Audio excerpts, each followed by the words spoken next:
দুর্গাপূজা উপলক্ষে ভারতে ৩,০০০ টন ইলিশ রফতানির অনুমোদন দেওয়া হয়েছে রোববার। ইলিশের বাজার পরিস্থিতি নিয়ে জানাতে বরিশাল থেকে যুক্ত হচ্ছেন সহকর্মী কাউসার হোসেন। কাউসার, ইলিশ রফতানি ঘোষণার কোনো প্রভাব কি পড়েছে দরদামে?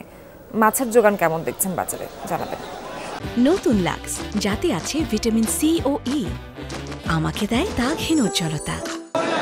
সোহার, প্রতি বছরই কিন্তু দুর্গাপূজার আগে বাংলাদেশ থেকে বা ভারতে ইলিশ রফতানি করা হয় এবং দেশে যে কয়টি ইলিশের মোকাম রয়েছে, দক্ষিণ অঞ্চলে 4 থেকে 5টি ইলিশ মোকাম রয়েছে এবং এই ইলিশ মোকামগুলোর মধ্যে অন্যতম একটি মোকাম হলো বরিশালের এই বরিশাল মৎস্য অবতরণ কেন্দ্র। এবং প্রতি বছর ভারতে যে পরিমাণ ইলিশ রপ্তানি হয় তার একটি বড় অংশ এখান থেকে রপ্তানি হয়ে থাকে, বিগত বছরগুলোতে আমরা দেখেছি। তবে এখানকার যারা ব্যবসায়ীরা রয়েছে তারা জানিয়েছেন যে রপ্তানির খবরও কিন্তু এরই মধ্যে আকার ভেদে প্রতি কেজি ইলিশে 50 থেকে 150 টাকা পর্যন্ত বৃদ্ধি পেয়েছে। তবে ব্যবসায়ীরা যেটা জানিয়েছেন যে মাছটি রপ্তানি করা হয় সেই আকারের মাছ খুবই কম। যদি প্রতিদিন 100 মণ মাছ এই মৎস্য অবতরণ কেন্দ্রে আসে, তার মধ্যে 60 থেকে 70 মণ মাছই আকারে ছোট এবং এই ছোট মাছগুলো আসলে রপ্তানি করা হয় না। এর ফলে যে বড় আকারের মাছগুলো রয়েছে 700 থেকে 900 গ্রাম বা 1 কেজি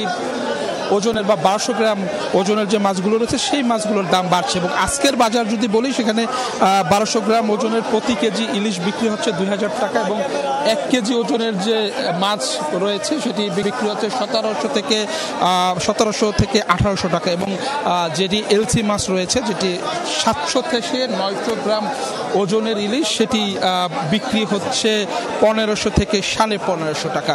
অর্থাৎ যেখানকার যারা ব্যবসা হচ্ছে তারা জানিয়েছে প্রতি কেজি ইলিশে এরই মধ্যে 100 থেকে 150 টাকা পর্যন্ত বৃদ্ধি পেয়েছে এবং তারা বলছে যে এই মাছের দাম আরও বাড়তে পারে। এবং এখানকার যারা ব্যবসায়ী রয়েছে তারা বলছে যে 3000 টন মাছ রপ্তানির অনুমতি দিলেও এখন পর্যন্ত কিন্তু মাছ রপ্তানি শুরু হয়নি। রপ্তানি শুরু হবে 26 তারিখ থেকে এবং তারা বলছেন যে আগামী মাসের 8 তারিখ পর্যন্ত তারা এই মাছ রপ্তানি করতে পারবে। সেক্ষেত্রে আসলে যে 3000 টন যে নির্ধারণ করা হয়েছে বা যে পরিমাণ মাছ রপ্তানি করতে পারবে বলে বলা হচ্ছে, সেটি আসলে পূরণ হবে কিনা এখানকার যারা ব্যবসা তারা সন্দেহ প্রকাশ করেছেন। সোহান, কাউসার, ধন্যবাদ আপনাকে।